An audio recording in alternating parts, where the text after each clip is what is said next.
আসসালামু আলাইকুম বন্ধুগণ, আমাদের ভিডিও আপনাদের কেমন লাগছে একটু কমেন্ট করে জানাবেন। আর আমাদের ভিডিও যদি ভালো লেগে থাকে তাহলে পাশে থাকা বেল আইকনটি বাজিয়ে দিবেন। ধন্যবাদ সবাইকে। তোর ড্রেস কি এইটা রে মিতুল? মিতুল ভ্রু কুচকে তাকালো। ওর পাশেই দাঁড়িয়ে আছে রিয়াদ, ওর ক্লাসমেট। কখনো সেভাবে কথাবার্তা হয়নি, অথচ সরাসরি তুই সম্বোধন। সে কিছুটা বিরক্ত হয়েই বলল, কেন থাকবে না কেন? থাকলে এরকম ময়লা জামা পরে এসেছিস কেন? মিতুল যার পর নয় অবাক হয়ে বলল, ময়লা জামা পরে এসেছি মানে? কোথায় ময়লা? পিছনে তাকিয়ে দেখ। মিতুল পেছনে তাকিয়ে আঁতকে উঠল। হায় সর্বনাশ, এত কাদা কখন ছিটল? সে অস্ফুট স্বরে বলে ওঠে। আমার এত শখের সাদা জামা। রিয়াদ মুখ টিপে হেসে বলে, সবাই তোকে নিয়ে হাসাহাসি করছে, ক্লাসে গিয়ে বসে থাক যা। মিতুলের ভীষণ কান্না পাচ্ছে। সে আকাশপানে তাকালো। সূর্যের দাবদাহ প্রখরতা, গনগনে তপ্ত রোদ্দুর মাথার উপর। এমন খরস্রোতা তপ্ত রোদ্দুরের মধ্যে সে কাদা পেল কোথায়? কেউ কি ইচ্ছে করে তার জামায় কাদা লাগিয়ে দিয়েছে? কিন্তু সেটাই বা কি করে সম্ভব? আবার হতেও পারে শত্রুতা করার ইচ্ছে থাকলে অনেকভাবেই করা যায়। তবে প্রশ্ন এখানেও রয়ে যায়, নতুন কলেজ, নতুন পরিবেশ, সূচনাতেই তার শত্রু জুটল থেকে। সে আর কিছু ভাবতেই পারছে না। লম্বা করে শ্বাস নিল। এখানে নবীনবরণ অনুষ্ঠান হচ্ছে, অথচ সে কিনা ক্লাসে গিয়ে বসে থাকবে। এক মনে ভাবলেও সে বাড়িতেই চলে যাবে, কিন্তু এই অবস্থায় বাড়িতেই বা ফিরবে কি করে? কামিজের পেছনের অংশে অর্ধেক অংশই কাদায় মাখামাখি, কি বিচ্ছিরি দেখাচ্ছে। সে ক্লাসে না গিয়ে কোলাহলহীন একটি জায়গায় গিয়ে চুপ করে বসে রইল। সবাই কত আনন্দ করছে, অথচ সে কিনা এখানে খাপটি মেরে বসে রয়েছে। এভাবে কতক্ষণই বা বসে থাকা যায়? তাই সে বিরক্ত হয়ে চলে যাবে বলে ঠিক করে। একটু এগিয়ে আবারও পিছিয়ে আসে। ভীষণ আনইজি ফিল হচ্ছে। ওকে একা অফিস কক্ষের সামনে পায়চারি করতে দেখে একটা ছেলে এগিয়ে আসে, তার মুখে মাস্ক। সে মিতুলের উদ্দেশ্যে বলে, এনিথিং রং? মিতুল উদ্বিগ্ন দৃষ্টিতে তাকালো। সবকিছু এখন তার বিরক্ত লাগছে। সে বলল, না। সেটি অনেকক্ষণ পলকহীন দৃষ্টিতে তাকিয়ে রইল, যেন মিতুল তার কত বছরের চেনা। সে অস্পষ্টভাবে বলে ওঠে, মিতুল। মিতুল কিছুটা অবাক হয়ে বলল, আপনি আমার নাম জানলেন কি করে? সেইটি এবার মুখের মাস্ক খুলে ফেলে। কিছুটা সময় লেগে যায় মিতুলের তাকে চিনতে। যখন চিনতে পারলো তখনই তার বুকটা ধক করে ওঠে। পুরনো কিছু তিক্ত স্মৃতি চোখের দৃশ্যপটে ভেসে ওঠে। অথচ সে কখনোই এই দৃশ্য এবং ওই মানুষটার মুখোমুখি হতেই চায়নি। বাস্তবে তো নয়ই, এমনকি কল্পনাতেও নয়। তাহলে কেন এমন হলো? কেন এত বছর বাদে পুনরায় তার সহিত সাক্ষাৎ ঘটল? নওশাদ স্যার এখানেই, সে ভেবেই পাচ্ছে না। চিনতে পারার পর থেকেই মিতুলের চেহারার রং পাল্টে গেছে। অস্বস্তিতে গাঢ় হয়ে যাচ্ছে সে। আর এক মুহূর্ত সে এখানে থাকবে না। যে যা ভাবে ভাবুক, তাকে নিয়ে হাসাহাসি করুক, তবু সে এই মুহূর্তে স্থান ত্যাগ করবে। করেও তাই। কোনো রকম প্রত্যুত্তর না করেই সে হাঁটা শুরু করে। নওশাদ অনেকবার পেছন থেকে নাম ধরলে ডাকলেও সে ফিরে তাকায় না। কলেজ গেটের বাইরে এসে রিক্সার জন্য দাঁড়িয়ে আছে মিতুল। পাকা কোনো রিক্সা নেই। পেছনের চায়ের দোকান থেকে কতগুলো ছেলের হাসাহাসির শব্দ শোনা যাচ্ছে। ওদের কিছু কথোপকথনও কানে এসেছে মিতুলের। তাকে নিয়ে ওরা হাসি তামাশা করছে। মিতুল শক্ত হয়ে দাঁড়িয়ে থাকার চেষ্টা করছে। মনে প্রাণে আল্লাহর কাছে সাহায্য প্রার্থনা করছে সে। তার পাশে একটি ছেলে বাইক থামিয়ে দোকান থেকে কিছু কেনার জন্য এগিয়ে আসে। সাধারণত ছেলেটির কানেও ছেলেগুলোর কথা ভেসে আসে। সে মিতুলের দিকে তাকালো। আরক্তিম মুখখানা থমথমে হয়ে আছে। ছেলেটির এগিয়ে এসে বলল, গাড়ির জন্য অপেক্ষা করছেন? মিতুল ছেলেটির মুখ দেখতেই পাচ্ছে না। হেলমেট পরার কারণে ওই স্বচ্ছ চোখ দুটোই শুধু সে দেখতে পায়। চোখের ভাষা কি সবাই পড়তে পারে? মিতুলও চেষ্টা করছে। তার চেষ্টায় ব্যাঘাত ঘটিয়ে ছেলেটা বলল, কি হলো? মিতুল মৃদু স্বরে বলল, জি। এখানে খালি রিক্সা পাবেন না, সামনে এগিয়ে গিয়ে রিক্সা নিতে হবে। বাইকে উঠুন, আমি নামিয়ে দিচ্ছি। আপনার বাইকে উঠবো কেন? সন্দেহ প্রকাশ করে বলল মিতুল। সাহায্য নেওয়ার জন্য। এরপর ছেলেটা পকেট থেকে আইডি কার্ড বের করে মিতুলকে দেখিয়ে বলল, আমি এই কলেজেরই ছাত্র, আমায় বিশ্বাস করতে পারেন। মিতুল একবার পেছনে ছেলেগুলোর দিকে তাকিয়ে কি ভেবে যেন রাজি হয়ে গেল। সে বলল, ঠিক আছে। মিতুল ভেবেছিল ছেলেটি হয়তো তাকে বাড়ি পর্যন্ত পৌঁছে দেবে, কিন্তু এগিয়ে দিল রাস্তার মোড়ে, যেখান থেকে রিক্সা পাওয়া যাবে। সে নেমে দাঁড়ালে ছেলেটি তার গায়ের শার্ট খুলল, যদিও শার্টের ভেতরে হোয়াইট টি শার্ট আছে। শার্ট মিতুলকে দিয়ে বলল, এটা কোমরে বেঁধে নিন আর একটু অপেক্ষা করুন, রিক্সা এখানেই পাবেন। মিতুলের হাতে শার্ট ধরিয়ে দিয়ে ছেলেটি বাইক স্টার্ট দিয়ে চলে গেল। একটা কিছু বলার সুযোগও দিল না। মিতুল কতক্ষণ তাকিয়ে রইল। এরপর যখন ফাঁকা রিক্সা পেল, তখন আর কাল বিলম্ব না করে এই রিক্সায় উঠে পড়ল। এই মুহূর্তে বাড়ি ফেরাটাই তার মুখ্য উদ্দেশ্য। অপেক্ষার প্রহর কাটিয়ে বাড়ি ফিরেই ব্যাগটা সজোরে সোফায় ছুঁড়ে ফেলল মিতুল। শব্দ শুনে রান্নাঘর থেকে মমতা বেগম বেরিয়ে এলেন। কণ্ঠস্বর উঁচু করে বললেন, হয়েছে কি? মিতুল চিৎকার করে বলল, আমি ওই কলেজে পড়বো না। কেন, নসদ আছে তাই? পাশের রুম থেকে বেরিয়ে প্রশ্ন করলেন তৈয়ব রহমান। বাবাকে দেখে মিতুল চুপসে যায়, মাথা নত করে ফেলে, কিন্তু ভেতরে ভেতরে রাগে ফেটে পড়ছে সে। কোনো রকমে সাহস সঞ্চয় করে বলে, সে ওই কলেজে আছে জানার পরেও তুমি আমাকে ওইখানে ভর্তি করিয়েছো?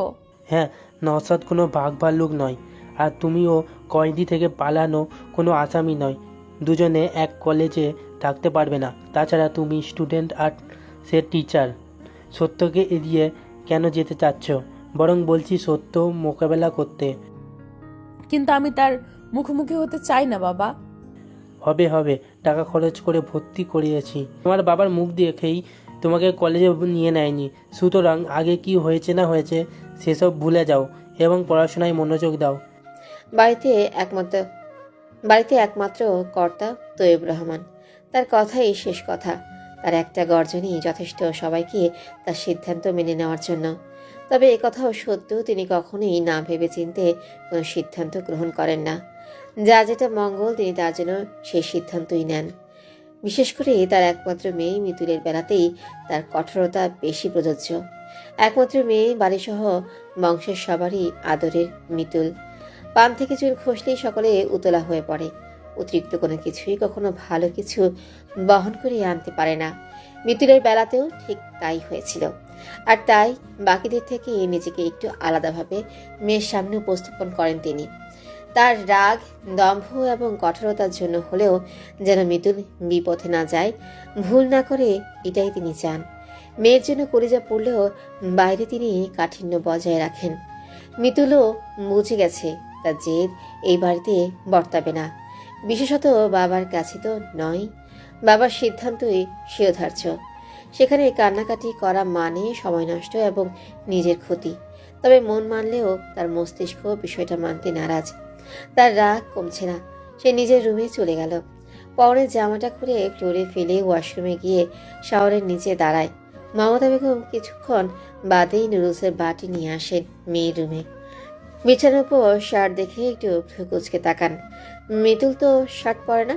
শার্ট রেখে দৃষ্টি যায় নিচে পড়ে থাকা জামার থেকে। তিনি জামাটা হাতে তুলে নিতেই বিস্মিত হয়ে যান এত কাদা দেখে। তিনি ওয়াশরুমের দরজায় নক করে বলেন, মিতুল, জামায় এত কাদা ভরিয়েছিস কিভাবে? রাস্তায় গরুর মতো হাঁটিস নাকি? মিতুল ওয়াশরুমের দরজা সামান্য খুলে জোরে বলল, গরুর মতো হাঁটবো কেন? গরু কি জামা পরে? পশু গরু পড়ে না, মানুষ গরু পড়ে। তুই হচ্ছিস মানুষ গরু। মিতুলের মেজাজটাই খারাপ হয়ে গেল। আবখোলা দরজাটি এবার সে শব্দ করে লাগালো। বিরক্ত হয়ে চুপচাপ দাঁড়িয়ে রইল শাওয়ারের নিচে। এই বাড়িতে তার কোনো মান সম্মানই নেই। গোসল সেরে বেরিয়ে দেখে মা রুমে নেই। সে নুডলসের বাটি নিয়ে ডাইনিং রুমে এসে বসলো। বাবার রুমে উকি দিয়ে একবার দেখেছে আছে কিনা। নেই। দেখে সে স্বস্তির নিঃশ্বাস নিল। জোরে হাঁক ছেড়ে বলল, মা, ভাত খেতে দাও। টেবিলে রাখা আছে, নিয়ে খেয়ে নে। রান্নাঘর থেকে জবাব দিলেন মমতা বেগম। সেই সময় বাড়ির কলিং বেলটা বেজে উঠল। মিতুল খাবার না নিয়ে আগে দরজা খুলতে গেল। পোশাক হাতে নিয়ে এক সুন্দর মতো ছেলে দাঁড়িয়ে আছে। পরনে লুঙ্গি এবং হাফ হাতার সাদা টি শার্ট। এত সুন্দর ছেলে পোশাক কেন বিক্রি করবে? মিতুলের ভীষণ মায়া হলো। সে মনে মনে স্বগোক্তি করলো, কিন্তু মুখে বলল অন্য কিছু। ভ্রু বেঁকিয়ে জানতে চাইল কি চাই? ছেলেটি বোধহয় মিতুলকে দেখে বেশ অপ্রস্তুত হয়ে গেছে এমন ভাবে বলল, ইয়ে মানে আন্টি পুঁইশাক চেয়েছিল। আপনার কি পুঁইশাকের ক্ষেত আছে? জি না, তাহলে কি কিনে বিক্রি করেন? ছেলেটি ভ্রুকুচকে বলল, আমি কোনো পুঁইশাক বিক্রেতা নই। আব্বুর কাছে আন্টি শাক চেয়েছিল, তাই দিতে এসেছি। ও সরি, বুঝতে পারিনি আপনার বাবা বিক্রি করেন। আচ্ছা দাঁড়ান, আমি টাকা নিয়ে আসছি মায়ের কাছ থেকে। মিতুল শাকগুলো নিয়ে মমতা বেগমের কাছে চলে গেল। টাকা চাইলে তিনি বললেন, টাকা দিয়ে কি করবি? শাকের দাম দেবে না? ওরা কি শাক বিক্রি করে নাকি? ছাদে লাগিয়েছিল। তুই ছেলেটাকে আবার উল্টাপাল্টা কথা বলিসনি তো? ও কিন্তু বাড়িওয়ালার ছেলে। মিতুল জিভ কাটল। যা বলার তা তো বলেই দিয়েছে সে। এখন গিয়ে কি তার সরি বলা উচিত? কিন্তু ফিরে গিয়ে ছেলেটিকে আর পাওয়াই গেল না। এখন এই সুদর্শন পুঁইশাকওয়ালা যদি বাড়িওয়ালির কাছে বিচার দেয়, তবে বাড়িওয়ালি যে ডেঞ্জারাস মহিলা, নির্ঘাত শাস্তি হিসেবে পুঁইশাক গাছের সাথে তাকে বেঁধে রাখবে। কি হবে না হবে ভেবেই তার খাওয়া দাওয়া বন্ধ হয়ে গেছে। প্রচণ্ড রাগে বশীভূত হয়ে রূপক লাথি বসালো চেয়ারে। শব্দে হকচকিয়ে উঠে টুম্পা।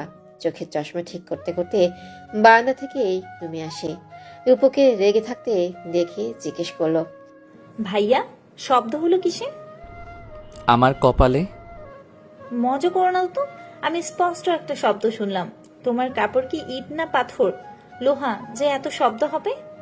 টুম্পা, আমাকে দেখে কি তোর মনে হচ্ছে আমি মজা করার মতো মুডে আছি? টুম্পা কয়েক সেকেন্ড ফেল করে তাকিয়ে থেকে বলল, তা অবশ্য মনে হচ্ছে না, কিন্তু শব্দটা। টুম্পার মিনমিনে কণ্ঠ শুনে রূপকের মেজাজ আরো চড়ে যায়। সে বিক্ষিপ্ত স্বরে বলে, চেয়ারে লাথি দিয়েছি, তাই শব্দ হয়েছে। শুনেছিস? শান্তি এবার? তুমি আমার চেয়ারে লাথি দিয়েছো? কিন্তু কেন? শখে। বেশ তো, এতই যখন শখ হয়েছে, নিজের ঘরে জিনিসপত্রের লাথি চড় থাপ্পড় বসাও গিয়ে। আমার জিনিসে খুব কেন? আমাকে কোন দিক থেকে পুঁইশাকওয়ালা মনে হয়? টুম্পা যার পর্নায় অবাক হয়ে শুধালো। টুম্পা ভাবাচাকা খেয়ে তাকিয়ে থাকে। সে তো একবারও রূপককে এরকম কিছু বলেনি। ওকে নিশ্চুপ দেখেই রূপক দাঁত কিনমিন করে বলে, ওই ননসেন্স মেয়ে আমাকে পুঁইশাকওয়ালা বলেছে। কত বড় সাহস! কোন মেয়ে? নাম জানি না, 3 তলায় 6 নম্বর অ্যাপার্টমেন্টে থাকে। তুমি কি মিতুলাপুর কথা বলছো? নাম জানবো কি করে আমি? আব্বু ছাদ থেকে পুঁইশাক তুলে দিয়ে আসতে বলেছিল, তখনই মেয়ে না জেনে শুনে আমাকে আব্বুকে শাক বিক্রেতা বানিয়ে বসে আছে। 06 নম্বর অ্যাপার্টমেন্টে মিতুলাপুরেই থাকে। তুমি শাক নিয়ে গেছো, বেচারি তাই তোমাকে শাকওয়ালা ভেবে নিয়েছে। এতে তো আমি দোষের কিছু দেখছি না। তোরা নারী জাতি নিজেদের দোষ দেখিসই বা কবে? পুরুষের দোষ দেখা ছাড়া আর মাথা খাওয়া ছাড়া তোদের কোনো কাজ নাই, অকর্মার ঢেকি। রূপক রাগে গজরাতে গজরাতে নিজের রুমে চলে গেল। টুম্পা ঠোঁট উল্টিয়ে স্বগোক্তি করে, কার রাগ কাকে দেখাও? মিতুলরা এই বাড়িতে থাকে মাস 6 হবে। কখনো কিংবা ওর পরিবারের কেউ রূপকে দেখেনি।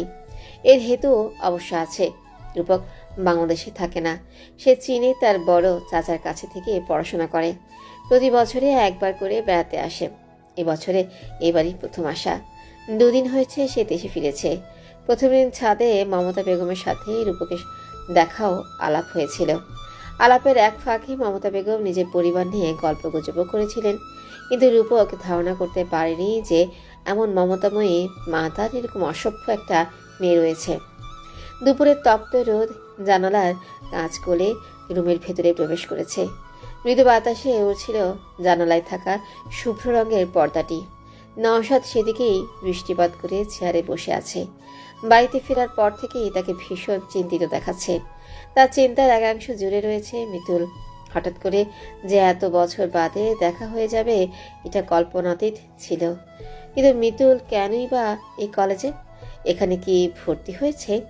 নওশাদ জানে নিজেকে, নিজের স্নায়ুকে এত চাপ দিয়ে লাভ নেই। কেন তার প্রশ্নগুলোর উত্তর ঘরে বসে থেকে সে পাবে না। আপনা আপনি বুকের গহীন থেকে ভারাক্রান্ত দীর্ঘশ্বাস বেরিয়ে আসে। ঠোঁটে অস্পষ্টভাবে উচ্চারিত হয়, মিতুল। শামসুন নাহার লেবু শরবত নিয়ে এলেন ছেলের জন্য। ছেলেকে গালে হাত দিয়ে চিন্তিত চিত্তে বসে থাকতে দেখে শুধালেন, কি হয়েছে বাবা? নওশাদ মায়ের মুখপানে ফিরে তাকালো, স্মিত হেসে বলল, কিছু না তো। শরবতের গ্লাস নওশাদের হাতে দিয়ে শামসুন্নাহার আঁচল দিয়ে ছেলের কপালে ঘাম মুছে দিয়ে বললেন, মেয়েটার সঙ্গে দেখা করেছিলি? কোন মেয়ে? গ্লাসে চুমুক দিয়ে বলল নওশাদ। যার ছবি দেখিয়েছিলাম।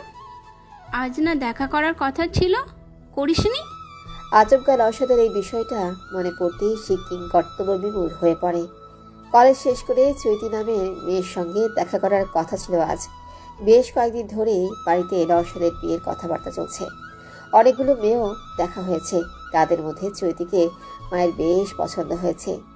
এই জের ধরে কথা হয়েছিল আজ দুজনে কোনো একটা ক্যাফেতে দেখা করবে, কিন্তু বিপত্তি বাঁধলো অন্য জায়গায়। মিতুলকে দেখার পর থেকেই নওশাদের কিছু এলোমেলো হয়ে গেছে, এমনকি মাথা থেকে দেখা করার কথাটিও বেরিয়ে গেছে। কলেজ থেকে আর কোথাও যায়নি, তাই সরাসরি বাসায় চলে এসেছে। সে ব্যতিব্যস্ত হয়ে প্যান্টের পকেট থেকে ফোন বের করলো। 20+ মিসড কল। ফোন সাইলেন্ট করে থাকায় জ্যোতির কলও শুনতে পায়নি নওশাদ। মনে মনে সে ভীষণ অনুতপ্ত হলো। তৎক্ষণাৎ জ্যোতিকে কল করেও কোনো রেসপন্স অবশ্য পায়নি। যতবার কল দিচ্ছে জ্যোতি ততবারই কল কেটে দিচ্ছে। হয়তো অভিমান কিংবা রাগের জন্য সে এমনটা করছে। শামসুন্নাহার এতক্ষণ চুপ করে থেকে এবার জিজ্ঞেস করলেন, কি হয়েছে? নওশাদ আনত মুখে বলল, আমি একদম ভুলে গেছিলাম মা, কলেজ থেকে সরাসরি বাসায় চলে এসেছি। এটা কোনো কথা নওশাদ? তুই তো এরকম কেয়ারলেস নোস। কিছু কি হয়েছে? নওশাদ বুঝতে পারছে না মাকে কি জবাব দেবে। সে কি মিতুলের কথা বাসায় জানিয়ে দিবে? ঠিক হবে? দোনমনা ভাব মুখে ফুটে ওঠে তার। একজন মা হয়ে সন্তানের মনোভাব বুঝতে বেগ পেতে হয় না শামসুন্নাহারকে। তিনি ছেলের পেলেবো 2 গালে হাত রেখে বললেন, আমায় বল তো বাবা, তুই আমার থেকে কি কিছু লুকোচ্ছিস? চৈতিকে কি তোর পছন্দ হয়নি? বিষয়টা ঠিক সেরকম নয় মা, আমার আসলে এখন বিয়ে করতে ইচ্ছে করছে না। কেন? বিয়ের কথাবার্তা তো আরও আগে থেকেই হচ্ছে। মেয়েও দেখলাম আমরা কতগুলো। তখন তো তুই অনীহা প্রকাশ করিসনি। আজ হঠাৎ কি হলো? নওশাদ চুপ করে আছে। মনে মনে সিদ্ধান্ত নিয়েছে সে মাকে মিতুলের কথা বলে দেবে, এরপর যা হওয়ার হবে। এভাবে মনের মাঝে সত্যিটা চেপে রাখলে সে নিজেও স্বস্তি পাবে না। বাবার থেকে মায়ের সঙ্গে তার সখ্যতায় সবচেয়ে বেশি। তার জীবনের প্রথম মেয়ে, বেস্ট ফ্রেন্ড তার মা শামসুন্নাহার। তিনি মিতুলের ব্যাপারেও আদ্যপান্ত সকল কিছুই জানেন। তাহলে মায়ের কাছে আর সংকোচ কিসের? উত্তরের অপেক্ষায় শামসুন্নাহারও নওশাদের মুখে দৃষ্টিপাত করে রেখেছেন। ছেলে কিছু বলতে চায়, বুঝতে পেরেছেন তিনি। নওশাদ কথা বলার জন্য প্রস্তুত হয়েছে। ঠিক সেই সময় বাড়ির কলিং বেল বাজল। বাড়িতে শামসুন্নাহার এবং নওশাদ ব্যতীত কেউ নেই। দরজা তাকেই খুলতে হবে। তিনি ছেলেকে আশ্বস্ত করে বললেন, তুই এত সংকোচ করিস না বাবা। তোর মনে যা আছে আমাকে তাই বল, সত্যিটাই বল।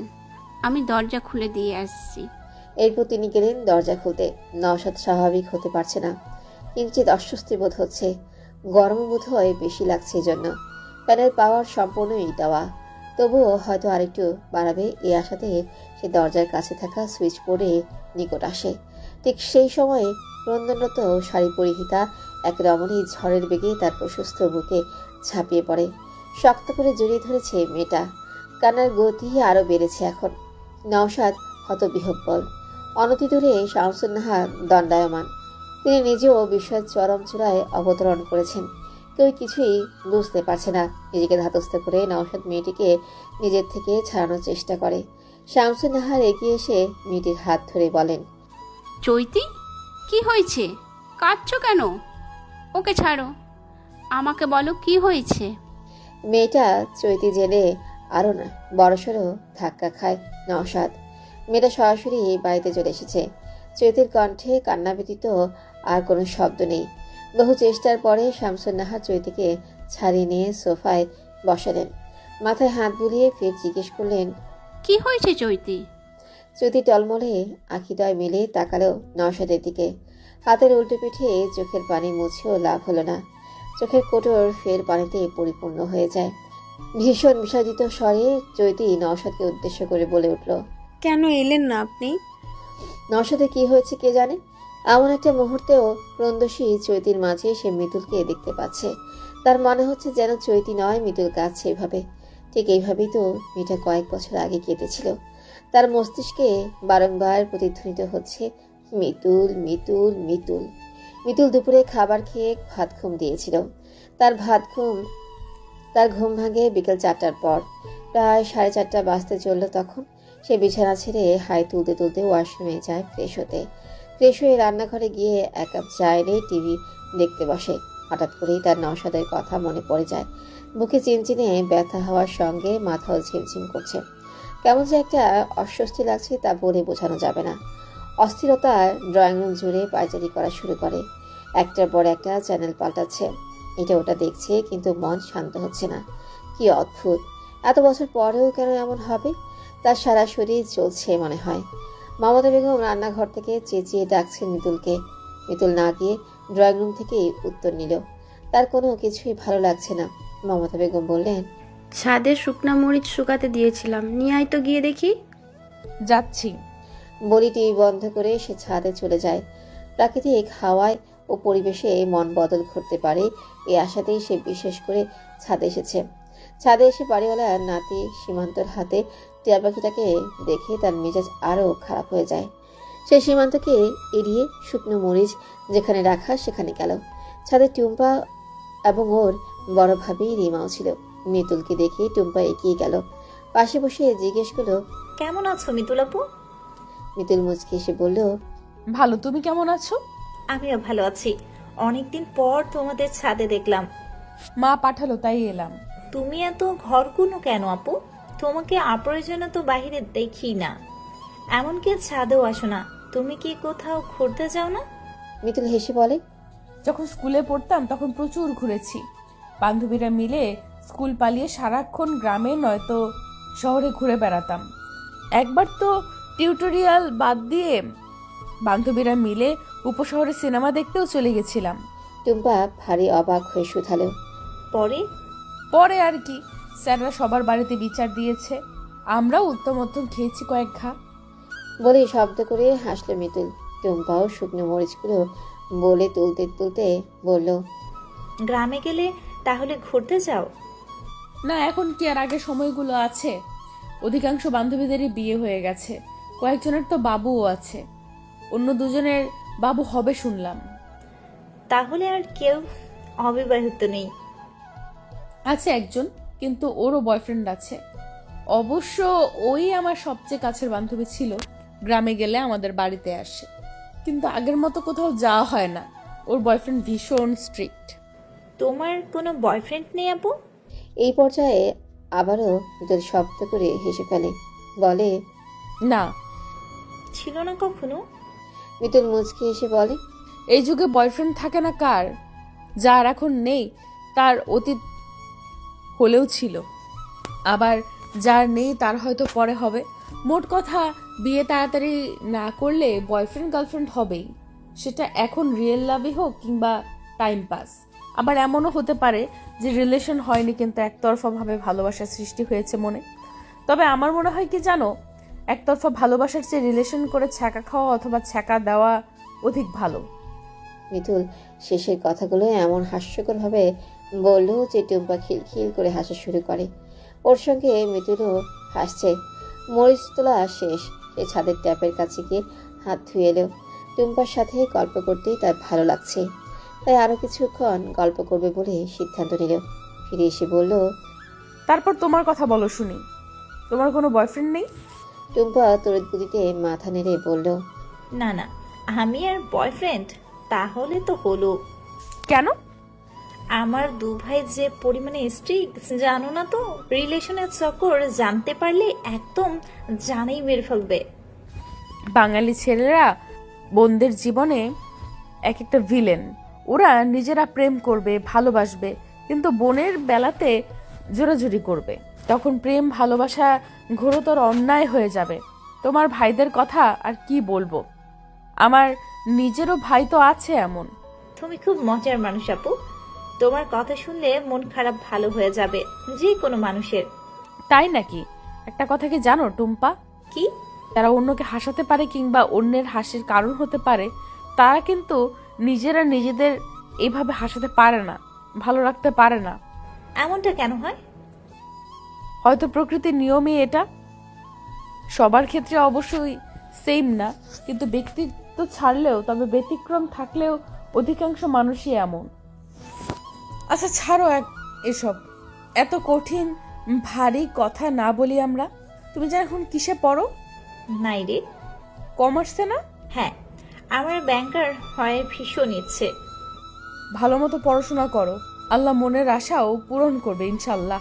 হঠাৎ একটা গুরুত্বপূর্ণ কথা মনে পড়ে গেছে ভেবে টুম্পা এমনভাবে পড়ল, আপু, একটা কথা বলবো? বলো। তুমি আমার ভাইয়াকে শাকওয়ালা বলেছো কেন? সে তো এখন ভারী ক্ষেপে আছে। আমি তো আর জানতাম না রে বোন, ওরকম লুঙ্গি গেঞ্জি পরে হাতে শাক নিয়ে এলে আমার শাকওয়ালা ভাবায় অন্যায় কোথায় বলো? আমার ছোট ভাইয়া লুঙ্গি পরে না কখনো। ওর সবগুলো প্যান্ট মা ধুয়ে দিয়েছে, সব মানে সব। তাই বাধ্য হয়ে বড় ভাইয়ের লুঙ্গি পরেছিল। বেচারা বড় হওয়ার পর প্রথমবারের মতো লুঙ্গি পরলো, আর তুমি শাকওয়ালা বানিয়ে দিলে। দুজনে কি নিয়ে এত হাসাহাসি হচ্ছে? গল্প জমার আগে এবং উত্তর দেওয়ার আগেই রূপক এলো ছাদে। এবার আর তার পরনে লুঙ্গি নেই, হাফ কোয়ার্টার প্যান্ট পরে আছে। টি শার্ট অবশ্য আগেরটাই। মিতুলকে দেখেই তার স্বাভাবিক মুখাবয়ব পাল্টে গেল। কি পরিমাণ রেগে আছে তা তার মুখ দেখেই বোঝা যাচ্ছে। নাক মুখ ফুলিয়ে এগিয়ে এসে বলল, ভাবি, ভাইয়া এসেছে, ডাকে তোমাকে। স্বপন এসেছে শুনে রীমা তড়িঘড়ি করে ছাদ থেকে নেমে গেল। মিতুলের সঙ্গে টুম্পাকে সহ্য হচ্ছে না রূপকের। অপছন্দের মানুষের সাথে নিজের কাছের মানুষদের ঘেঁষাঘাষি পছন্দ না হওয়াটাই স্বাভাবিক। সে গম্ভীর কণ্ঠে বলল, তোর পড়া নেই? এখানে কি করছিস? নিচে চল। রূপকের এরকম ব্যবহার মিতুলের ভালো লাগলো না। সে যে মিতুলের রাগই টুম্পার উপর প্রয়োগ করছে তা বুঝতে বেগ পেতে হয় না চঞ্চল ও চতুর স্বভাবের মেয়ে মিতুলকে। মিতুল ভেবেছিল সরি বলবে, কিন্তু সিদ্ধান্ত বদলালো সে। এরকম রক্তটা গম্ভীর দম্ভওয়ালা কাউকে সে কখনোই সরি বলবে না। সে তীক্ষ্ণ দৃষ্টিতে খুঁটিয়ে খুঁটিয়ে রূপককে দেখছে। টুম্পা অবশ্য রূপকের রাগ গায়ে মাখল না। সে হেসে হেসেই বলল, তোমাকে নিয়েই কথা হচ্ছিল। এ কথা শুনে যার পর নয় অবাক হয়ে যায় রূপক। তাকে নিয়ে গসিপ হচ্ছে, নিশ্চয়ই মেয়েটা উল্টাপাল্টা কথা বলছে তার নামে। আর তার যে গুণধর বোন জীবনের প্রতিবাদ তো করবেই না, উল্টো তাল মিলিয়ে হি হাহা করবে। ঘর শত্রু বিভীষণ যাকে বলে আর কি। রূপক পূর্বের ন্যায় গম্ভীর কণ্ঠে বলে উঠল, আমাকে নিয়ে কি গসিপ করছিস? তোমার শাকওয়ালা হওয়ার গল্প শুনছি। মজা নিচ্ছিস? এতটাও অধপতন হলো যে এখন বাইরের একটা মেয়ের কাছে বড় ভাইকে নিয়ে মজা উড়াচ্ছিস? এই জন্যই বলি, যার তার সাথে মিশবি না। তুই শুধু এসএসসি পরীক্ষাটা দে, তোকে আমি চীনে নিয়ে যাব। এদেশের মানুষ এবং কালচার একদম অপছন্দ আমার। মিতুল এতক্ষণ চুপ থাকলেও এবার আর চুপ করে থাকতে পারল না। সেই রূপকে দম্ভ ভাঙতে দুহাত বগল দাবা করে নড়ে চড়ে দাঁড়িয়ে বলল, এই যে বিলেতি মুলা, সরি ভাইয়া, এত কিসের অহংকার আপনার? তুমি আমাকে প্রথমে কি বলে ডাকলে? যা শুনেছেন তাই। বিদেশ থেকে পড়াশোনা করেন বলে আকাশে ওড়ার তো কিছু নেই। অবশ্যই বিদেশ উন্নত, ওদের কালচারও উন্নত, তাই বলে আপনি কেন এত বড়াই করবেন? আপনি কি জন্মসূত্রে বিদেশি? বাংলাদেশের কালাচান হয়ে যদি বিলেতি মুলা হওয়ার ভাব ধরেন তাহলে তো সমস্যা। রূপক দাঁত কিরমির করে বলে, তুমি কিন্তু লিমিট ক্রস করে কথা বলছো। সেই সুযোগটাও তো আপনিই করে দিয়েছেন। আপনার কপাল ভালো যে আমার গোষ্ঠীর কেউ পুলিশ লাইনে নেই। থাকলে কি করতে তুমি? এতক্ষণে জেলে পাঠানোর ব্যবস্থা করতাম। বাংলাদেশের মানুষ হয়ে বিদেশে নিয়ে এই দেশের মানুষ নিয়ে কটূক্তি করার স্বাদ মিটিয়ে দিতাম। রাজাকার কোথাকার। আমি রাজাকার? অবশ্যই। নিজের কথার দ্বারা বোঝেন না? হাইটে তো এইটুকুন একটা মেয়ে, অথচ কথার ঝাঁজ বোম্বাই মরিচকেও হার মানায়। মিতুল জবাব দিতে পারল না। এর পূর্বেই সীমান্ত টিয়া পাখিটাকে নিয়ে আসে। মিতুল চোখ মুখ কুচকে তাকায়। সীমান্ত বলে, মিতুল আন্টি, কয়টা শুকনো মরিচ দাও না, রাজকুমাররে খাওয়াবো। মিতুল বিড়বিড় করে বলে, এই যে টিয়া পাখি, তার নাম আবার রাজকুমার, হতচ্ছাড়া বদ পাখি। এই টিয়া পাখিটা বাড়িওয়ালির অর্থাৎ টুম্পা, রূপক এবং স্বপ্নের মা জিনি। তার নামও টিয়া। ভীষণ ডেঞ্জারাস স্বভাবের তিনি। তেমনই পুষেছিল একটা বদ স্বভাবের টিয়া পাখি। এই টিয়া পাখি কথাও বলতে পারে। মিতুলের সমস্যাটাও ঠিক এখানেই। কথা বলতে পারে বলেই রাজকুমারকে তার পছন্দ নয়। এর অবশ্য যথার্থ কারণ এটা নয়। রাজকুমার মিতুলকে যেই নামে সম্বোধন করে সেই নামটাই মিতুলের অপছন্দ। বোধ করি মিতুল নামের কোনো মেয়েরই রাজকুমারের সম্বোধন করা নাম পছন্দ হবে না। মিতুল অন্যদিকে মুখ ঘুরিয়ে বলল, এই অসভ্য পাখিকে আমি মরিচ দেব না। ও মা, রাজকুমার তো এতক্ষণ তোমাদের মরিচই খেয়েছে। সীমান্ত, এই পাখি নিয়ে আমার চোখের সামনে থেকে দূর হও। রাজকুমারের বয়স অনেক। সে মোটামুটি প্রায় অনেক কথাই বলতে পারে। এই জন্য ছোট থেকেই তাকে ট্রেনিং দেওয়া হয়েছে। তাকে কখনো খাঁচায় আটকেও রাখা হয় না। সে খোলা অবস্থায় থাকে সর্বদা। এবার সে উড়ে গিয়ে মিতুলের পাশে রেলিংয়ের উপর দাঁড়ালো। আরেকবার উড়াল দিয়ে রূপকের কাঁধে গিয়ে বসে বলল, মোটু মোটু, আমার উপর রাগ করো? রূপক সঙ্গে সঙ্গে হেসে উঠল। ওর হাসি দেখে মিতুল আরো মেজাজ খারাপ হয়ে যায়। রাজকুমারও তখনও পড়েই চলেছে। মোটু মোটু রাগ করে, মোটু মোটু রাগ করে। মিতুল চেঁচিয়ে বলে, সীমান্ত, ওর ভাঙা রেকর্ড বন্ধ করাও, পাজি টিয়া পাখি। মিতুল একদণ্ড তাড়ালো না। পাটিয়া শুকনো মরিচের বোল নিয়ে হাঁটা শুরু করেছে। রাজকুমারও দ্রুত উড়ে গিয়ে মিতুলের ওড়না কামড়ে ধরে। এতেও সে ক্ষান্ত হলো না। ওড়না মুখে নিয়ে সে রূপকের হাতের উপর এসে বসে। রূপক অপ্রস্তুত হয়ে দাঁড়িয়ে থাকায় মিতুলের ওড়নাতে টান লাগে। বাধ্য হয়ে ওর সঙ্গে সঙ্গে রূপকেও পিছু পিছু যেতে হচ্ছে। সে যে কি বলবে বা কি বলা উচিত কিছুই বুঝতে পারছে না। হাসি বন্ধ হয়ে গেছে তার। অসহায়ের মতো টুম্পা এবং সীমান্তের দিকে তাকিয়ে দেখে ওরা মুখে হাত চেপে হাসছে। রূপকের অসহায় চাহনি উপেক্ষা করে ওরা অন্যদিকে দৃষ্টিপাত করলো। রূপক তখন মনে মনে বলে, দুইটা জাত শত্রু, তোদেরকে তো আমি পরে দেখছি। সে প্রাণপণ চেষ্টা করেও রাজকুমারের মুখ থেকে মিতুলের ওড়না ছাড়াতে পারছে না। এতে আরো বেশি টান লাগায় এবং মিতুল পেছনে ফিরে তাকায়। ততক্ষণে ওরা সিঁড়ির কাছে পৌঁছে গিয়েছিল এবং বলাই বাহুল্য এ ঘটনায় আটকে ওঠে মিতুল। রূপকের হাতের মুঠোয় এবং রাজকুমারের মুখে নিজের ওড়না দেখে বিস্মিত হয়ে বলে, দুজন মিলে ওড়না ধরে টানাটানি করছেন কেন? আশ্চর্য, এগুলা কেমন ধরনের বেয়াদবি? মানুষ এমন হয় জানতাম, তাই বলে পাখিও? রূপক বোবার মতো ফ্যাল করে তাকিয়ে রয়েছে। সে মুখে তো বলতে যাচ্ছে অনেক কিছুই, কিন্তু মুখ দিয়ে একটা শব্দ বের হচ্ছে না। এরকম ঘটনা ইতিপূর্বে কখনোই তার সঙ্গে ঘটেনি। সে বারবার প্রবোধ গুনছে, এরকম ঘটনা যদি ঘটারই ছিল তাহলে অন্য কোনো মেয়ের সহিত করত। এই দুনিয়া কি মেয়ের অভাব পড়েছে নাকি? মিতুলে গালমন্দ সে নীরবে সহ্য করে যাচ্ছে।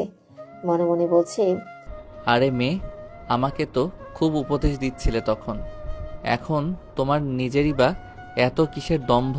হ্যাঁ, তোমার ওড়না নিয়ে আমি করব কি?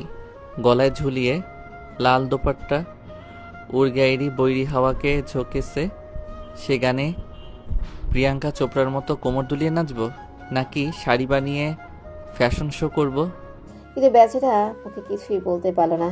কেবলমাত্র অসহায় দৃষ্টিতে মিতুলের মুখের দিকে তাকিয়ে বকাঝকা হজম করছে। নওশাদ বিষণ্ণ চিত্তে জ্যোতির মুখের দিকে তাকিয়ে আছে। সত্যিটা শোনার পরও জ্যোতির বিশ্বাস হবে কিনা কে জানে। সে নিজেকে ধাতস্থ করে বলল, আমি সত্যি দুঃখিত, কাজের চাপে ভুলে গেছিলাম। আমি আপনার জন্য 1 ঘন্টা যাবত অপেক্ষা করেছিলাম, যত্ন করে শাড়ি পরে সেজেছিলাম শুধু আপনার জন্য। কেঁদে কেঁদে বলল জ্যোতি। নওশাদ ইতস্তত হয়ে মায়ের দিকে তাকায়। শামসুন্নাহারও বাকহারা। তিনি ছেলের বর্তমান অবস্থা ঠাওর করতে পেরে জ্যোতির মাথায় হাত বুলিয়ে বললেন, শান্ত হও মা, ও যা করেছে ভুল করেছে, ক্ষমা করে দাও। জ্যোতি ফোপাচ্ছে। শামসুন্নাহার ইশারায় নওশাদকে কথা বলতে বলে নাস্তা আনতে গেলেন। নওশাদ বসল জ্যোতির মুখোমুখি একটা সোফায়। সে পুনরায় নিজের ভুল স্বীকার করে ক্ষমা চাইল। ধীরে ধীরে জ্যোতিরও কান্নার গতি কমে আসছে। শামসুন্নাহার নাস্তা নিয়ে এলেন। জ্যোতি খাবে না, সে মাথা নত করে বসে আছে। শামসুন্নাহারের জোড়াজড়িতে শুধুমাত্র 1 চুমুক শরবত খেল। কান্না থামার পর সে বুঝতে পারে যে সে কি করে ফেলেছে। আবেগের বশে অভিমানের সূত্র ধরে এভাবে সরাসরি নওশাদের বাড়িতে আসা উচিত হয়নি। এছাড়া সে আবেগের বশীভূত হয়ে আরও একটি ভুল কাজ করে ফেলেছে, নওশাদকে জড়িয়ে ধরে। কিন্তু সেই বা কি করবে? নওশাদ এত অল্প সময়ে তার মনে জায়গা করে নিয়েছে যে সে নওশাদের এই অবহেলা মানতেই পারেনি। তাই তো সবকিছু ভুলে গিয়ে এখানে এসে উপস্থিত হয়েছে। কিন্তু এখন সে সত্যি ভীষণ লজ্জিত। সাইড ব্যাগ কাঁধে ঝুলিয়ে সে উঠে দাঁড়ালো, ম্রিয়মান কণ্ঠে বলল, আই এম সরি আন্টি, এভাবে বাড়িতে আসাটা আমার ঠিক হয়নি। প্লিজ মেয়ে ভেবে ক্ষমা করে দিবেন। কি যে বলো, এসেছো বেশ করেছো, আমি ভীষণ খুশি হয়েছি। খাওয়া দাওয়া করে তারপর তুমি যাবে। না আন্টি, ভাগ্যে থাকলে আর আল্লাহ চাইলে নিশ্চয়ই একদিন আসবো। এখন আমাকে যেতে হবে। তিনি আর জোর করলেন না, নওশাদকে বললেন চৈতিকে এগিয়ে দেওয়ার জন্য। যদিও চৈতি বারংবার বলছিল নওশাদের আসার প্রয়োজন নেই, তথাপি মনে মনে ঠিকই চাইছিল নওশাদ আসুক। নওশাদ অবশ্য চৈতির বারণ শুনল না। সে চৈতির সঙ্গেই বাড়ি থেকে বের হলো। একটা রিক্সা নিয়ে বসলো পাশাপাশি। নওশাদের তেমন কোনো অনুভূতি নেই। পাশে সুন্দরী রূপবতী একটা মেয়ে বসা, এসব বোধবুদ্ধি কিংবা চিন্তা তাকে টানছে না। এখনও সে মিতুলের মাঝেই সীমাবদ্ধ হয়ে আছে। মাকেও সময়ের বিলম্বে মিতুলের কথা বলা হয়ে উঠল না। অন্যদিকে চৈতির মনে রং বেরঙের প্রজাপতি উঠছে। খুব ইচ্ছে করছে নওশাদের হাতটা জড়িয়ে ধরতে, কিন্তু এটা বাড়াবাড়ি হয়ে যায়। এতটাও হ্যাংনামি একটা মেয়েকে অন্তত মানায় না। সে মন ভরে নওশাদকে দেখে তৃষ্ণা মেটাচ্ছে। সকাল 7টা বাজে মিতুলের ঘুম ভাঙে। ফ্রেশ হয়ে রেডি হয় কলেজে যাওয়ার জন্য। বর্তমানে মিতুল কেমিস্ট্রি ডিপার্টমেন্টে স্নাতক প্রথম বর্ষে ভর্তি হয়েছে।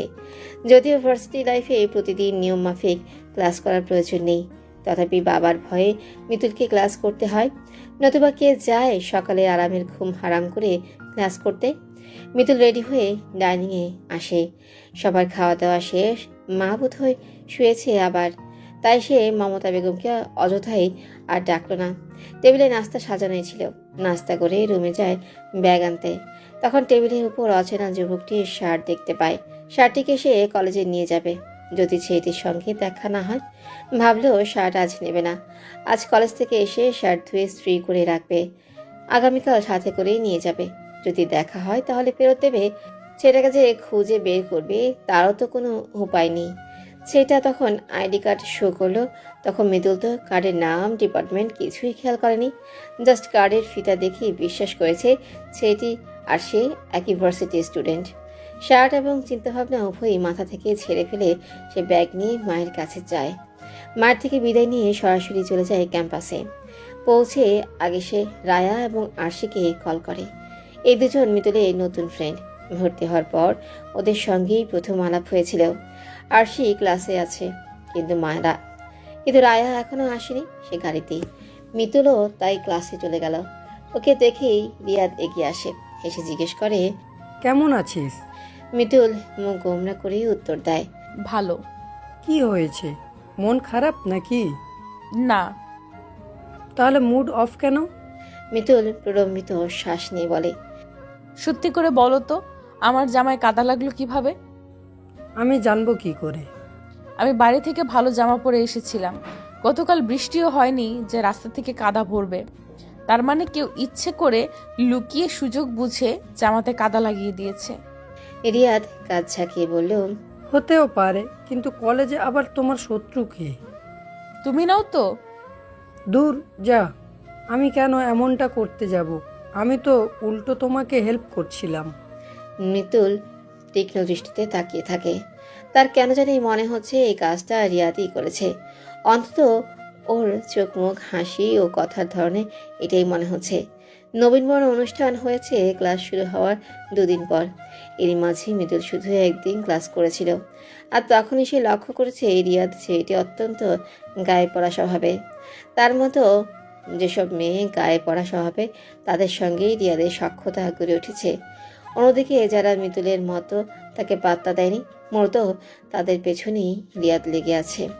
হতে পারে ওদের মধ্যে রিয়াদের প্রথম টার্গেট মিতুল, কিন্তু রিয়াদ তো আর জানে না যে মিতুলকে কবজা করা অত সহজ ব্যাপার নয়। মিতুল রিয়াদের সঙ্গে আর কথা না বাড়িয়ে আরশির পাশে গিয়ে বসলো।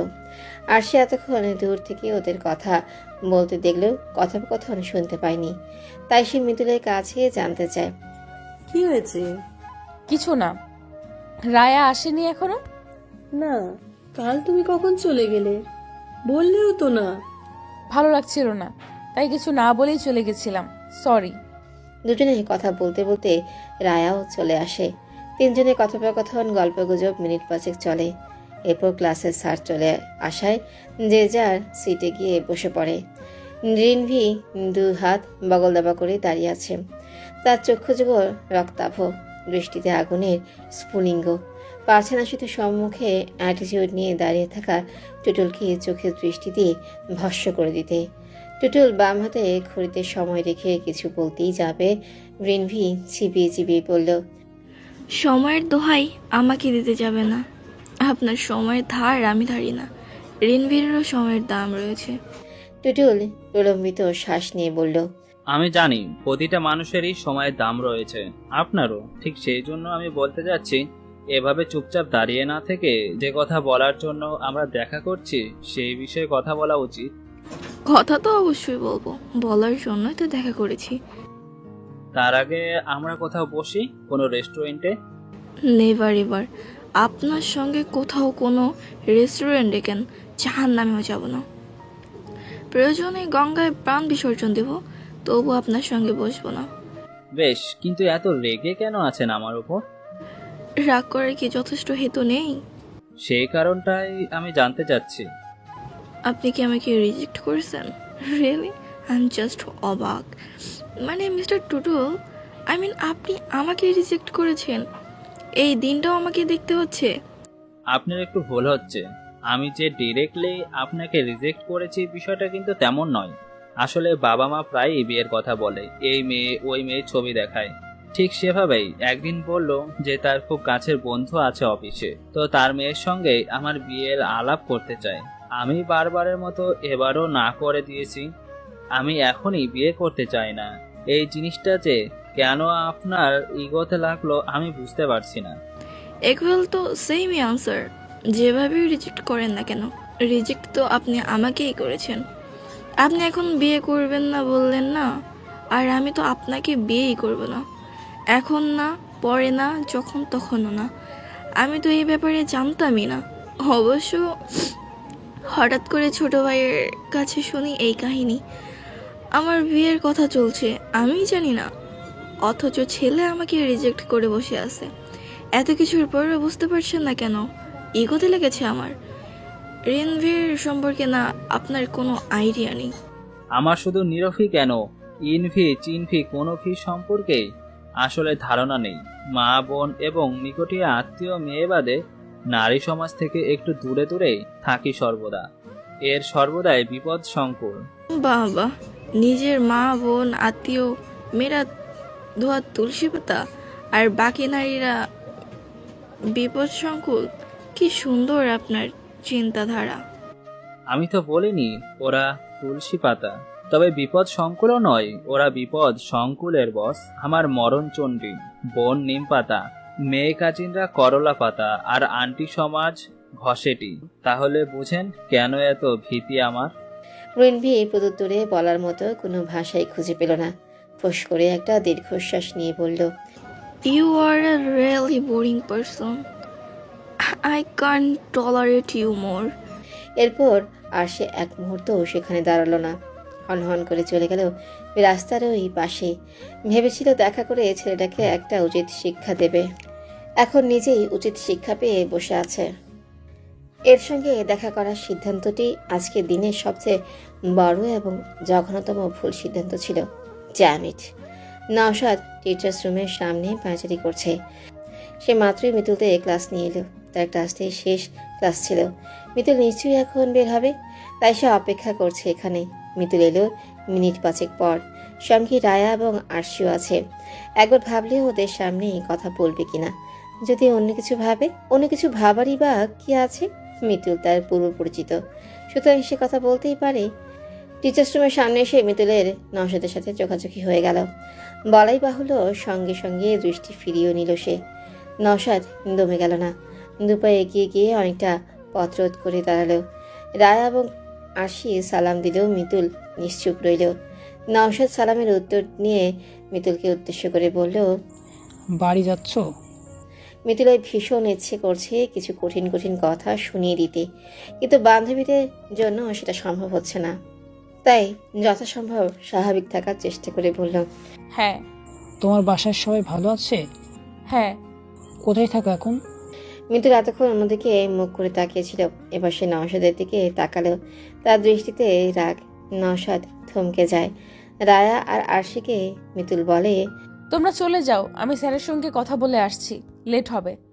স্যারকে মিতুল কি করে চেনে এবং ওদের মাঝে সম্পর্কটাই বা কি?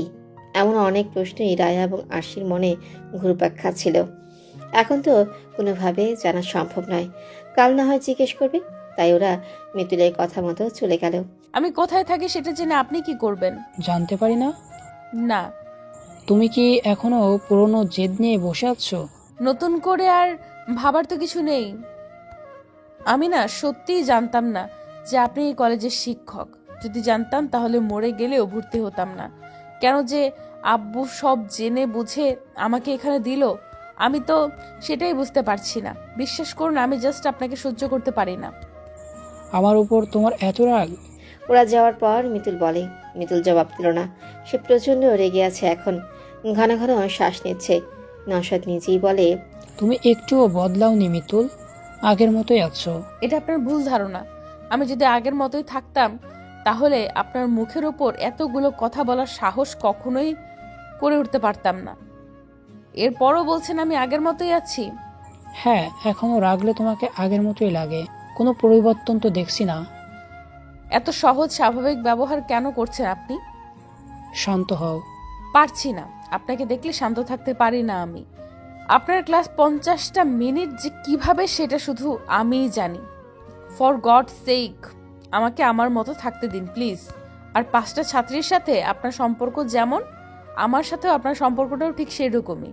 এর বাইরে আমি আপনাকে চিনি না, আপনিও আমাকে চেনেন না। অতীতে আমাদের মধ্যে কি ছিল, আমরা পরিচিত ছিলাম কিনা, এই সমস্ত কিছু আমার মতো করে ভুলে যান প্লিজ। আর এরকম হুটহাট এসে কথা বলবেন না। একজন টিচার হিসেবে এরকম বিহেভিয়ার আপনার সঙ্গে যায় না। নিজের সম্মানটা নিজের কাছে বজায় রাখুন, আর আমাকেও সম্মানের সাথে বাঁচতে দিন। মিতুল রাগে হতবিহ্বল হয়ে পড়ে, দাঁতের দাঁত পিষে বলে। মিতুলের এত কঠিন কঠিন কথার পিঠিয়ে নওশাদ আর বলার মতো কিছুই খুঁজে পেল না। কেবলমাত্র অপলক দৃষ্টিতে মিতুলের রাগে মুখটার দিকে তাকিয়ে আছে। মিতুল ঠিকই বলেছে, সে পরিবর্তন হয়েছে। অল্প নয়, অনেকটাই পরিবর্তন হয়েছে। উত্তরের জন্য মিতুল কিছুক্ষণ দাঁড়িয়ে থেকেও কোনো উত্তর পেল না। তখন সেও আর অপেক্ষায় করলো না, নিজের গন্তব্য পা বাড়ালো। প্রতিটা স্নায়ুকোষে যেন তার রাগের বিচরণ। মিতুল রাগের চোটে রাস্তা পার হতে গিয়ে তার পার্স আর হাতে থাকা দুটো বই রাস্তায় পড়ে যায়। মেইন রোড হওয়াতে বিরতিহীনভাবে গাড়ি চলছে। মিতুল কোনো দিকে না তাকিয়ে নিচে বসে পড়ে বই আর পার্স তোলার জন্য। ক্রমান্বয়ে ব্যস্ত গাড়িগুলো এগিয়ে এসেছে। মিতুল হঠাৎ করে সেদিকে তাকিয়ে ভয় পেয়ে যায়। সেই মুহূর্তে একটা ছেলে বাইক নিয়ে এসে গাড়িগুলোর সামনে পথ রোধ করে দাঁড়ায়। গাড়িওয়ালারা সামনে হর্ন দেওয়ার পরও ছেলেটা বাইক নিয়ে সরে না। মিতুলকে ধমক দিয়ে বলে, চুপচাপ বসে না থেকে এগুলো নিয়ে জলদি সরুন। এটা তো গতকাল হেল্প করা সেই ছেলেটা মনে হচ্ছে। হেলমেট পরে থাকার জন্য মিতুল আজও ছেলেটির মুখ দেখতে পারেনি। ধমক খেয়ে তাড়াতাড়ি বই আর পার্স তুলে সরে দাঁড়ায় একপাশে। সে ভেবেছিল ছেলেটা তার কাছে আসবে, তখন সে তাকে ধন্যবাদ দেবে এবং নামও জিজ্ঞেস করবে। এরপর আগামীকাল দেখা করে তার শার্ট ফেরত দিয়ে দেবে। কিন্তু ছেলেটা তার ধারণাকে ভুল প্রমাণিত করে বাইক নিয়ে উল্টো পথে চলে গেল। মিতুল বনে চলে যায়। সেটা এমন অদ্ভুত স্বভাবের কেন? মিতুল অনেকক্ষণ যাবৎ বাইকওয়ালা ছেলেটির শার্ট খুঁজেই যাচ্ছে। তন্ন তন্ন করে খুঁজেও সন্ধান পাচ্ছে না। অথচ সে ভার্সিটি থেকে ফিরে নিজে ধুয়ে দিয়েছিল। এরপর ছাদ থেকে এনে স্ত্রী করে ভুলবশত ড্রয়িং রুমে সোফায় রেখে দিয়েছে। ক্লাসের পড়া শেষ করে বই গুছাতে গিয়ে হঠাৎ করে শার্টের কথা মনে পড়ে যায়। সেই থেকে সে হন্যে হয়ে শার্ট খুঁজছে। মমতা বেগম সেটা লক্ষ্য করে জিজ্ঞেস করলেন, কে খুঁজছিস? ওখানে একটা শার্ট ছিল, দেখেছো মা? কালো কালার? হ্যাঁ, কোথায় রেখেছো? ওটা তো টুটুল পড়ে গেছে। ওই শার্টটা কার? মিতুল হতবিহ্বল হয়ে বলে, ভাইয়া কেন এ শার্ট পরেছে? আশ্চর্য। ওইটা টুটুলের শার্ট না? না, ওই দিন যে কাদা ভরালাম জামায়, তখন আসার পথে ভার্সিটিরই একজন আমাকে শার্ট দিয়েছিল কোমরে বেঁধে নিতে, যাতে করে জামায় কাদাগুলো দেখা না যায়। আমি শার্ট ফেরত দেব না বলে কষ্ট করে ধুয়ে ইস্ত্রি করে রেখেছি, আর তোমার গুণধর ছেলে সেটা পড়ে গেল। এত সুন্দর করে গুছিয়ে রেখেছিস, ও তাই নিজের ভেবে পড়ে গেছে। নিজের ভেবে পড়বে কেন? ওইটা কি ভাইয়ার শার্ট নাকি? নিজের শার্ট নিজে চেনে না, গর্ধব। হয়েছে, এখন আর রাগারাগি করিস না। টুটুল আসলে আমি শার্ট ইস্ত্রি করে দেবনে। ধুর, ভাল লাগে না আর আমার। মিতুল রাগ করে নিজের ঘরে চলে যায়। ঠিক সেই সময় টুম্পা আসে বাসায়। ওর সাথে রাজকুমার টিয়া পাখিও আছে। টিয়া পাখিকে দেখে মিতুলের মেজাজ আরো খারাপ হয়ে যায়। টুম্পা জিজ্ঞেস করে, কি করো আপু? মিতুল রাগ করে বসেছিল বিছানায়। সেই উত্তর করলো, কিছু না, বসো। মন খারাপ নাকি তোমার? মিতুলের পাশে বসে জিজ্ঞেস করলো টুম্পা। মিতুল হাসার চেষ্টা করে বলল, না তো, কেন? দেখে মনে হচ্ছে। আরে না, তেমন কিছুই না, মেজাজ একটু খারাপ আর কি। কি হয়েছে? তেমন কিছু না, ছাড়ো ওসব। আমি চা নিয়ে আসছি। না, চা খাবো না, এসেছি একটা কথা বলতে। কি? মাঠে সবাই ব্যাডমিন্টন খেলছে, চলো আমরাও যাই। মিতুল ঘড়ির দিকে তাকিয়ে দেখে 7টা বাজে। সে বলে, এখন? হ্যাঁ, ফ্ল্যাটে আরো আপুরা আছে তো, চলো যাই প্লিজ। তুমি গেলে আমাকে বাড়িতে কেউ কিছু বলবে না। মিতুল ভাবলো রাগ করে বসে থাকার চেয়ে ব্যাডমিন্টন খেললে হয়তো মনটা ভালো হবে, তাই সে রাজি হয়ে যায়। রাজকুমার খুশিতেই উল্লসিত হয়ে বলে, মোটু খেলা, চলো মোটু খেলা চলো। মিতুল দাঁত মুখ খিচে বলে, ওকে আমার সাথে কথা বলতে নিষেধ করে দেবে টুম্পা, নয়তো ওর মুখে আমি স্কচ টেপ লাগিয়ে দিব। টুম্পা শব্দ করে হাসে। মিতুল বলে, হেসো না, আমার নামে কি অবস্থা করেছে দেখেছো? আহা, বাদ দাও, চলো আন্টির কাছে যাই, পারমিশন নেওয়া লাগবে না। মার যেহেতু ফ্ল্যাটের মধ্যেই আবার সঙ্গে টুম্পাও আছে, তাই মমতা বেগম আর বারণ করলেন না, শুধু বললেন 1 ঘন্টার মাঝে ফিরে আসতে। মিতুল রাজি হয়ে টুম্পার সঙ্গে নিচে গেল। মাঠে গিয়ে রূপকের সঙ্গে দেখা হয়ে যায়। সেও ব্যাডমিন্টন খেলছে, তবে ছেলেরা এক সাইডে এবং মেয়েরা আরেক সাইডে। মিতুলকে দেখেই রূপকও বার দুয়েক তাকালো। মিতুল অবশ্য সেদিকে দৃষ্টিপাত করলো না আর। রাজকুমার উড়ে উড়ে খেলা দেখছিল। হঠাৎ সে বলে ওঠে, মোটু রূপ খেলো, মোটু রূপ খেলো। অর্থাৎ সে মিতুলের সঙ্গে রূপককে খেলতে বলছে। সঙ্গীরা সেটা শুনে বলে, কি ব্যাপার রাজকুমার? রূপক ভাইয়া মিতুলের সঙ্গে ব্যাডমিন্টন খেলো, তুমি যাও? রাজকুমার ফের পাখা ঝাঁকিয়ে বলে, মোটু রূপ খেলো। মিতুল ঘেমে নিয়ে একাকার। সে সাইডের বেঞ্চে বসে পড়েছে। রাজকুমার এলেও তখন। মিতুলের বিনুনি খামচে ধরে বলল, মোটু খেলো। মিতুল বেজায় বিক্ষিপ্ত হয়ে বলল, যা এখান থেকে।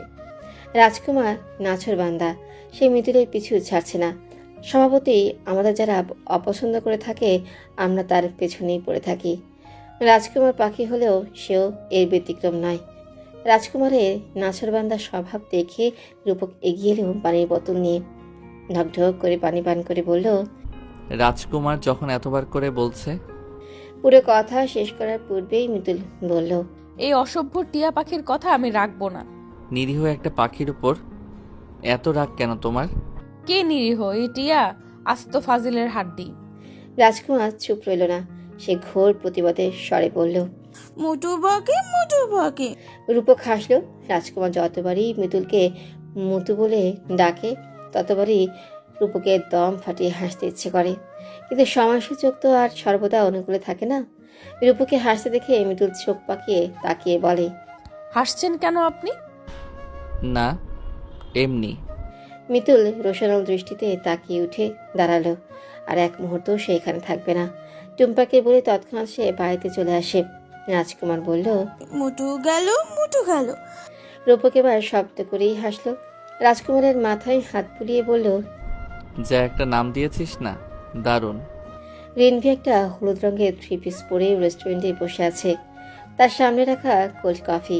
খাওয়ার রুচি নেই, এভাবে তো আর একা বসে থাকা যায় না। তাই বাধ্য হয়ে একটা কোল্ড কফি অর্ডার করেছে। কিছুক্ষণ বাদে সে হাত ঘড়ি এবং ফোনের সময় দেখছে। এখনো টুটুলের আসার কোনো নামগন্ধই নেই। সেটার সময় জ্ঞান বলতে তো কিছুই নেই। এরকম একটা ছেলেকে কিভাবে যে মেয়ের যোগ্য মনে করেছেন বাবা আজিজুল হক। বসে থাকতে রেনভির বিরক্তি এসে গেছে। রেনভিরা 2 ভাই 1 বোন, সেই সবার বড়। ভাই 2জন ছোট। বর্তমানে সে মাস্টার্স করার পাশাপাশি একটা প্রাইভেট কোম্পানিতে জব করছে। সে তার লাইফ নিয়ে পুরো দস্তুর হ্যাপি ছিল। হুট করে বাবা মায়ের মাথায় বিয়ের ভূত ঝুঁকেছে। অনেক সময় দিয়েছেন তারা রেনভিকে। এবার বিয়ের বিয়েতে তাকে বসতেই হবে। রেনভির কোথাও কোনো সম্পর্ক নেই, তাই সে বাবা মায়ের পছন্দ করা ছেলেকেই বিয়ে করবে বলে জানিয়েছিল। কিন্তু বাবা যে এমন একটা ছেলেকে তার জন্য পছন্দ করে বসে থাকবে এটা সে ভাবেনি। অপেক্ষার অবসান ঘটিয়ে টুটুল এলো। প্রায় 25 মিনিট লেট। চুলগুলো অবিন্যস্তভাবে কপালের উপর পড়ে আছে।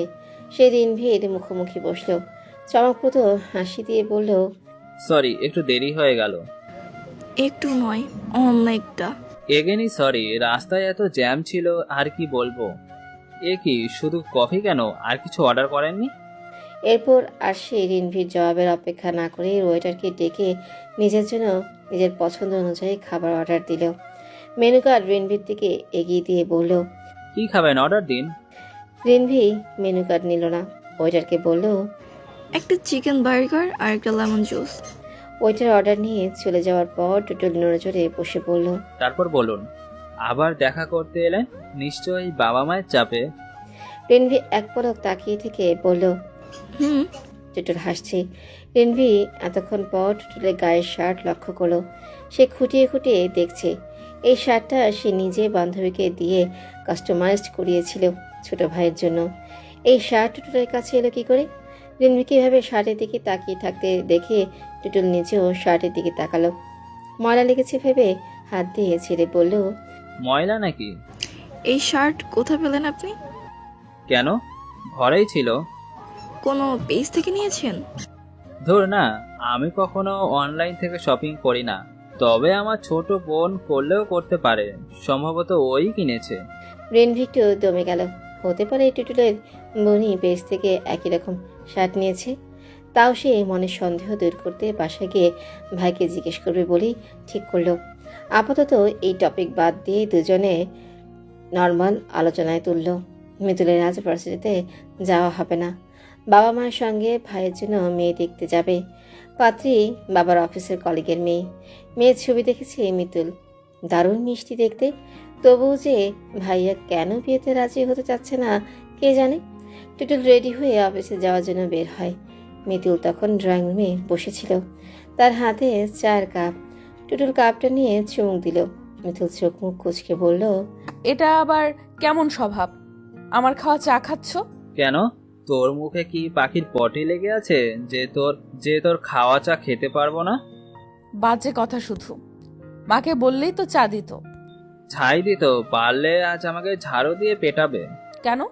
কারণ আমি নীরবিদের বাসায় যাচ্ছি না। গেলে কি হবে?